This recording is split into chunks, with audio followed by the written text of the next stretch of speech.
சென்னை கொல்கத்தா இடையிலான ஐபிஎல் போட்டியில் சென்னை அணி வெற்றி பெற்று அசத்தியுள்ளது. தொடர் 2 தோல்விகளுக்கு பிறகு வெற்றி பெற்று கம்பேக் கொடுத்துள்ளது. குறிப்பாக ரவீந்திர ஜடேஜா சிறப்பாக பந்து வீசி ஆட்டத்தை கட்டுக்குள் கொண்டு வந்தார். டாஸை வென்ற சென்னை அணி பந்துவீச்சை தேர்வு செய்தது. முதல் ஓவரின் முதல் பந்திலேயே சால்ட் விக்கெட்டை துஷார் தேஷ்பாண்டே வீழ்த்தினார். அதேபோல் மிடில் ஆர்டரில் சுனில் நரேன், ரகுவன்ஷி, வெங்கடேஷ் ஐயர் என 3 பேர் விக்கெட்டையும் ரவீந்திர ஜடேஜா எடுத்தார். 20 ஓவர் முடிவில் 137-9 என்ற நிலையை சிஎஸ்கே அணி கேகேஆருக்கு உருவாக்கியது. அடுத்து பேட்டிங்கில் களமிறங்கிய சிஎஸ்கே அணி கேப்டன் ருத்ராஜ் கெய்க்வாட் நிதானமாக ஆட்டமாடி வெற்றி பாதைக்கு அழைத்துச் சென்றார். 58 பந்துகளில் 67 ரன்கள் சேர்த்தார். 17.4வது ஓவரின் பொழுது 141 ரன்கள் சேர்த்து வெற்றி பெற்றது சென்னை அணி. இப்போட்டியில் ஆட்டநாயகன் விருது ஜடேஜாவுக்கு வழங்கப்பட்டது. அப்பொழுது ஜடேஜாவிடம் கேள்வி எழுப்பப்பட்டது.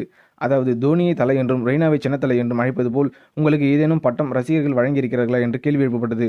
அதற்கு சிரித்துக்கொண்டே பதிலளித்த ரவீந்திர ஜடேஜா, இதுவரை எந்த பட்டமும் ரசிகர்கள் வழங்கவில்லை, விரைவில் ரசிகர்கள் வழங்குவார் என்று நினைக்கிறேன் என்று அவர் கூறினார்.